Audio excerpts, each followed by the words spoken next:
project is called the SHIFT method. Strategic handling of information and fact testing, a deception detection framework that evaluates how a suspect's narrative adapts to control of the conversation, shifts from them to the investigator.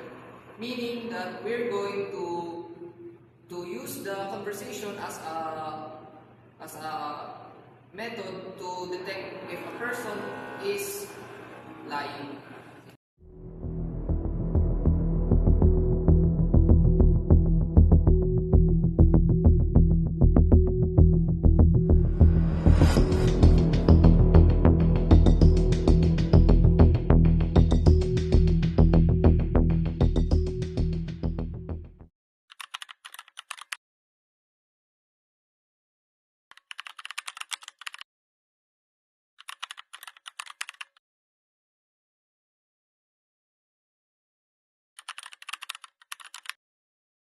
Mr.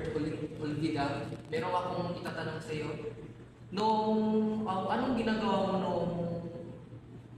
nung umayos 5 bandang alas 7 ng gabi? Lumabas mo ako at nagpakita sa kaibigan ko.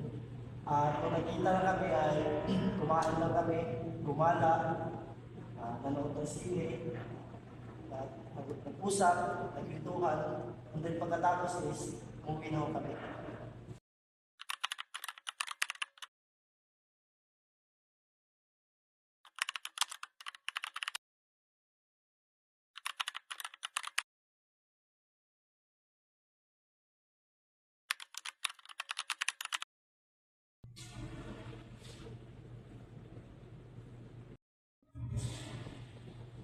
Teka lang muna pala sir, yung time na yun hindi pa pala kami umuwi.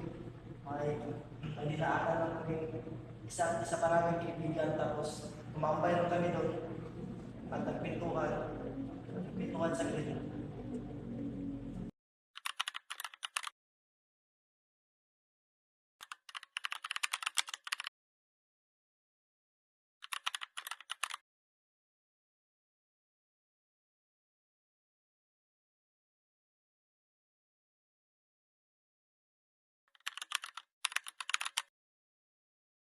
Meron kaming ebidensya na nagpapatunay na hindi kayo kaagad pumunta sa bahay ng kaibigan niyo.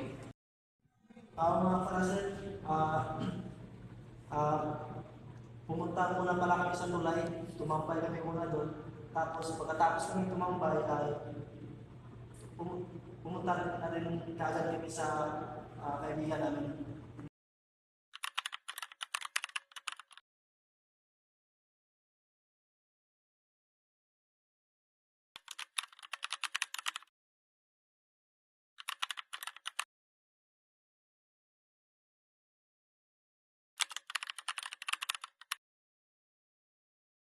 Anong kulay ng sinuot mong damit nung gumala kayo ng kaibigan mo?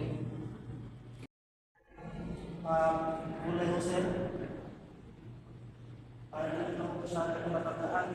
Palagay ko parang black o ata o blue.